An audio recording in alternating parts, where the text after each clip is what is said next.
Assalamualaikum warahmatullahi wabarakatuh. Bismillahirrahmanirrahim. Alhamdulillahirabbil alamin wa bihi nasta'inu ala umuri dunya waddin. Sayyidina Maulana Muhammad wa ala alihi wa sahbihi ajma'in. Subhanaka la ilma lana illa ma 'allamtana innaka antal alimul hakim. Rabbi shrah li sadri wa yassir li amri wa hlul 'uqdatam min lisani yafqahu qawli. Ba'du. Kepada para kaum muslimin muslimat di mana saja Anda berada, terutama kepada para pecinta dan subscriber channel dakwah Yasbil Asari yang berbahagia.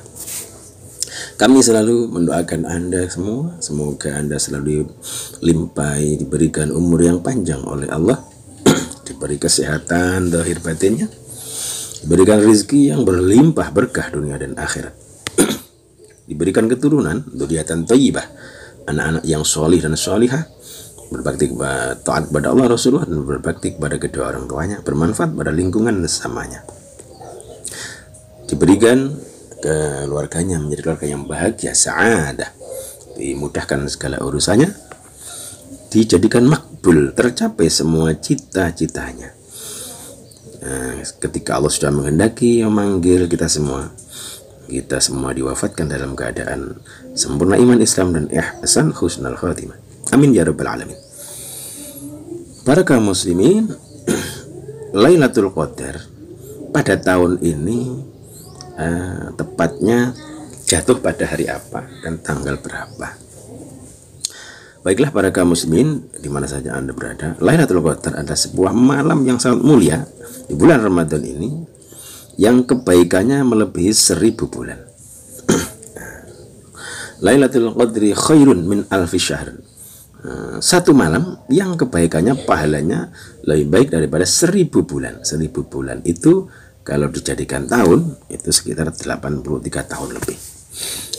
Barang siapa beramal di malam Lailatul Qadar, maka itu sama dengan beramal selama 83 tahun.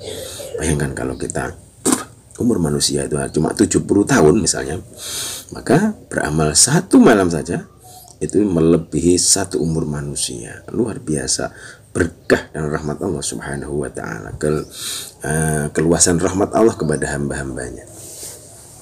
Para kaum muslimin dimuliakan oleh Allah subhanahu wa ta'ala, bisa kita lihat di dalam kitab Bajuri. Kitab Bajuri ini adalah kitab syarahnya kitab Fathul Qarib. Bisa kita lihat dalam kitab Bajuri juz awal halaman 304. Disebutkan di sini bahwasanya wa dzakaru lidzalika dobiton wa qad nadzamahu ba'dhum biqaulihi. Bahwasanya para ulama menyebutkan untuk malam Lailatul Qadar ini tentang dobiton, tentang acuan, dan wa qad nadzamahu ba'dhum, sebagian ulama telah menazamkan, membuatkan dalam syair untuk mengetahui kapan terjadinya malam Lailatul Qadar. Ini bisa diketahui dari malam pertama berpuasa.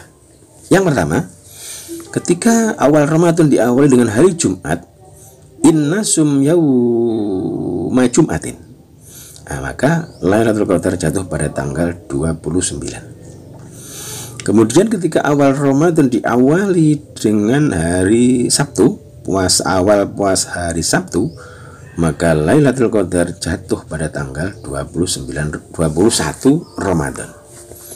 Kemudian bila awal puasa itu hari Ahad, maka Lailatul Qadar jatuh pada tanggal 27. Kemudian apabila Ramadan diawali dengan hari Senin, maka Lailatul Qadar jatuh pada tanggal 29.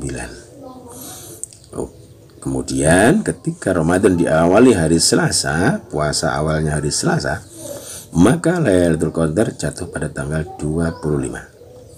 Kemudian apabila awal Ramadan diawali dengan puasa hari Rabu, maka Lailatul Qadar jatuh pada tanggal 27.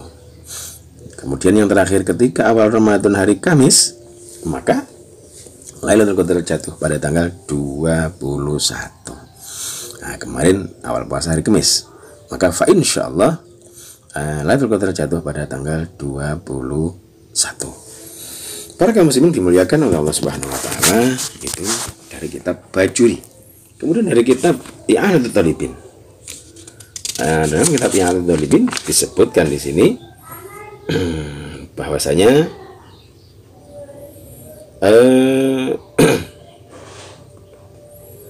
Qala Syihab Al-Qulyubi fi hasyatihi al-Mahali syarhil minhaj waqad nadzama bi qauli. Jadi di kitab I'anatul Talibin atau I'anatul Talibin ini syarahnya kitab Fathul Mu'in. Disebutkan bahwasanya apabila puasa diawali hari Ahad dan hari Rabu, fabil Ahad wal Arbi'ah at-Tasi'ah, maka Lailatul Qadar jatuh pada tanggal 29. Kemudian ketika puasa diawali hari Jumat dan hari Selasa, maka Lailatul Qadar jatuh pada tanggal 27. Kemudian ketika awal puasa hari Kamis, maka Lailatul Qadar jatuh pada tanggal 25. Kemudian ketika puasa diawali hari Sabtu, maka Lailatul Qadar terjadi atau jatuh pada tanggal 23. Kemudian ketika awal Ramadan dimulai, puasanya dimulai hari Senin, maka Lailatul Qadar jatuh pada tanggal 21. Para kaum muslimin yang dimuliakan oleh Allah Subhanahu wa taala, ini adalah ijtihadnya para ulama, dan para ulama yang menyebutkan ini memang betul-betul mendapatkan malam Lailatul Qadar. Malam yang lebih baik daripada 1000 bulan. Kemudian tanda-tanda apa yang bisa menjadikan tanda bahwasanya malam itu adalah malam yang disebut dengan Lailatul Qadar. Tandanya yaitu wa alamatu annaha mu'tadilatun. Jadi hawanya hawa ideal, tidak terlalu panas, tidak terlalu dingin, biasa. Tidak bahasa Jawanya sumuk, ya juga tidak dingin sekali. Kemudian matahari pada paginya ketika matahari terbit, padahal tidak ada mendung, bulat, bundar, tapi cahayanya redup. Kenapa redup? Ternyata cahaya matahari terhalang oleh banyaknya malaikat yang pulang ke langit setelah dari bumi diperintah oleh Allah untuk memberikan berkahnya Allah, memberikan rahmatnya Allah kepada makhluk-makhluknya yang beribadah di malam Lailatul Qadar. Pada pagi harinya malaikat pulang ke langit, sehingga matahari yang tidak ada awan pada waktu itu, tidak ada mendung, walaupun bersinar bundar, matahari itu terlihat redup karena terhalang oleh banyaknya malaikat yang kembali ke alam malakut atau ke langit itu. Jadi itu yang bisa dijadikan untuk ciri-ciri bahwa saja malam tadi adalah malam Lailatul Qadar. Para kaum muslimin yang dimuliakan oleh Allah Subhanahu wa taala, oleh karena itulah maka mari kita bersungguh-sungguh. Jadi untuk mendapatkan Lailatul Qadar memang tidak harus seperti tadi itu memang cara ijtihad agar mendapatkan Lailatul Qadar. Jadi dengan menyimpulkan dua kitab tadi, maka ketika puasa diawali hari Kamis, maka Lailatul Qadar sangat sering terjadi pada tanggal 21 Ramadan atau 25 Ramadan. Demikian, terima kasih. Saya akhiri. Assalamualaikum warahmatullahi wabarakatuh.